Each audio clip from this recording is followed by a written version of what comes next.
It is the Wednesday edition of MLB Central. Thrilled to have you with us. Lauren Shahadi, Robert Flores, Mark DeRosa. It is the news, gentlemen. We have been waiting months to give. Robert Flores finally got his Peloton. No, baseball's back. How sweet it is. DeRo, it was you who said, go in a room, watch Field of Dreams. Don't come out until there's an agreement. Your reaction to the news? My reaction is they definitely didn't do that.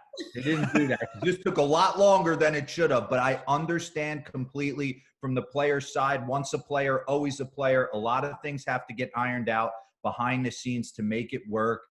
Tough in a pandemic to make everyone happy. But bottom line is they're going back to work. Spring training starting July 1st. 3 weeks. Everybody gets to see the boys again. Hopefully they can give them a high five or a Nux. But I'm excited for the game to be back for the fans. Yeah, I think Nux is the way to go, at least for the rest of this season. So the rule changes, DeRo, the universal DH, and then in extra innings, they're gonna start a runner at second, similar to what we saw, or exactly like what we saw with the World Baseball Classic. What do you think about those things? All right, here's my take. First off, I love the fact that they're going to get really aggressive in changing things up for these 60 games because I feel like some of these things that could be potential sticking points in the 2021 CBA, you can honestly get a nice look at right here. And I don't think there'll even be issues anymore. Universal DH, I'm all in on. I've told you this in the past. I don't want to go to Citi Field and have Jacob deGrom have to get pinch hit for in like the 4th or 5th inning because the bases are loaded and Luis Rojas has got to make a move. So I'm all in on the universal DH. The guy at second base, I got to see it live. I know I saw it in a WBC. I got to see it again. That kind of steals the essence of the game for me a little bit, but I want to see it in real time. You can't have in a 60-game sprint a bunch of extra inning games. You're going to see a ton of relief pitching. I know the 3-batter minimum is still in effect, but I'm cool with all of it. Take a look. This is your opportunity league-wide to kind of take a look at how to advance the game.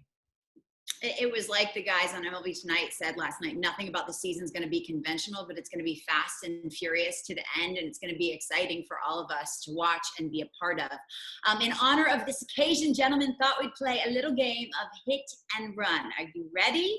I was talking with Meredith Morakovitz yesterday, and I said, are you ready? And she goes, me, everyone's ready. So this question pertains to that. Which team profits most from the delayed season? She was, of course, talking about Hicks and Stanton and Judge all being healthy. So is it the Yankees, the Astros, because the scandal is potentially further from people's mind, the Dodgers with veterans like Jansen and Kershaw rested for a postseason run, or the Angels? This is an interesting question. DeRo, we'll start with you. All right, the Dodgers are going to be an absolute nightmare for everybody. They're so deep and so talented. The Yankees, no doubt, this definitely helps them. But, man, why do I keep going to the Astros? You're talking about a team that showed up to spring training and the world was falling down on them. And the pandemic hits. They're going to get a chance. They're going to get a chance to have a healthy roster, 60-game sprint, and no fans to yell at them. Man, could they put together a quick season and really do something special. They're going to have no outside noise, just the boys in there fighting for each other on that roster. So, God, I'm leaning Astros. That's interesting. You were at Astros camp, so you got a temperature of the room. So from then to now, that's interesting. Robert, what say you? I was going to lean Yankees, but after hearing DeRo and the more I thought about it, I think it is the Astros. I mean, in addition to a healthy Justin Verlander and also Zach Greinke, two pitchers that are closer to the end of their career than the beginning and the prime, but also Lance McCullers. I mean, look, there's no way you replace Garrett Cole, but Lance McCullers, he was going to be on an innings restriction, and there's going to be a real question of how they would manage him throughout the season. With a 60-game season, that certainly is not an issue. So, yeah, give me the Astros. Robert, do you happen to remember one of our co-hosts suggesting that – you're smiling because you know where I'm going with this – that Mike Trout take his season off? Do you remember? Yeah, I remember that, and I thought it was the most ridiculous idea I had ever heard. That came to me sitting outside on the patio in Clifton, New Jersey. I'm like, man. And look what happens. It took a pandemic, but we got Mike Trout, other MVP on the back end of that 30-year deal he signed with the Angels. Which team had best chance of making the postseason. The Reds, Moustakas and Castellanos, they were already interesting. Add them to the bunch. The young group north of the border in Toronto, the Padres with Machado and Tatis playing another year together. Tommy Pham went to San Diego. Or the White Sox with that young core on the mound and Dallas Keuchel to the mix. DeRo, you first. This is actually a tough question. The Reds starting rotation makes me want to lean towards them, but I'm going to say to Chicago White Sox, if Lucas Giolito is what he was last year, if he's a true like 1A to go with Keuchel, throw in a little Gio Gonzalez, they sign Edwin Encarnacion, their offense is going to absolutely rake. They could get really nasty, and their time's coming at some point. So I'm going to say the White Sox. Yeah, I'm going to say the White Sox too. I talked with Lucas Giolito. This was in April, and he could not talk enough about Luis Robert.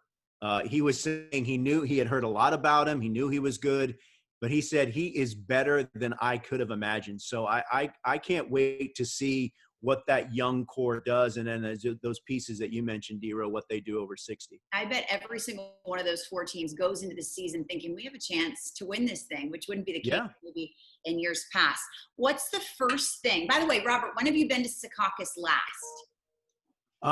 I think it was in March. I think maybe like a couple of days after things got shut down to pick up some equipment. So it's been a while. And everything, DeRo, it's been a while for you. Oh, last game of the season last year. See you later. Okay. So what is the first thing we need to do when we return to Secaucus? Are you ready for the options? A, retape DeRo's deep dive open. Why? Because he had surgery. Yeah, I had surgery on my left chest, and the shirt leaves a lot to be desired. Okay. All right, we want that redone. Take away our show animation is B. We're going to get fired. Buy Amzinger or Razor if you've been watching him on MLB Tonight or The Draft. You will know what I'm talking about. Or refurnish the studio, the couch. See you later. Your D, Robert. I'm going to say let's start with that couch in there because, look, things have certainly changed. We don't know what's on that couch. I think it needs to be fumigated, not to mention all the that's been trapped in that couch just from me alone. So yeah, we definitely need to start there. We need to reshoot the Show's Open. That was a whiff. Sorry. I love that dress. If you want to fat I look, good Lord. Yeah, I mean, things have changed. Amzinger let him do his thing. He looks good, by the way. The first thing I'm doing, Lauren, if we're in the brush tree, is Michelle needs to get on these eyebrows. They're getting out of control. Look at this. Look at that. Look at that. Look at it. I'm having to do my own. You pluck your eyebrows by yourself? No, I get like a little. Wax them. Well, I mean, yeah, I get them waxed, but yeah, you. Really? But yes. Oh, now. I mean, I look like I look like Morley Safer. This is the show, gentlemen. What if we got recliners for the studio this year and all just sat 6 feet apart and just hung out for 3 hours? I'd be asleep. Robert has his way. I'd be asleep by like 8:30. 100%. Robert would nap during the show. I'm gonna have a tough time with the social distancing thing. I gotta get better at that. I'm a like a hey, how you doing? So. All right. Well, we're gonna have to tone it down. Okay. Why did you talk like you were? Hey, how you doing, huh? You think I'm not going to talk to Palladino? Pat? Who's on the Not a moment too soon, I might add. We will see you on Friday, and MLB Tonight is on MLB Network at 6 p.m. Eastern. All the latest in the game. Can't wait for the season. Gentlemen, stay safe, take care, and we will see you in a couple days.